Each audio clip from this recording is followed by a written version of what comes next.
ઘડે ઘડે લે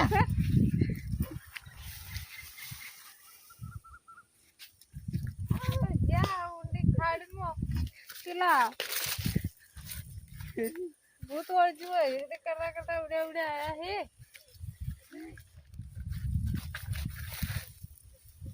માઈનો યો તાણે કોમ કરવા નહીં દેતા કામ બાર વાળતા ત્યાં ગયો એટલે તો કુછ ખાઈ તો સારું તાણે ઉડ્યા ઉડ્યા મને બીવરાય હે એ કહું કે મારો વિડીયો કોઈ નહીં જોતો તે તમારા મિત્રો કેવું પડે મને કહેવાનું તો તને ના કહું કે કહું મિત્રો તો મેં બે હઈ કોઈ કેટલા જણા જોયું એક બે જણે કોને પડ્યો છો જો મગફળી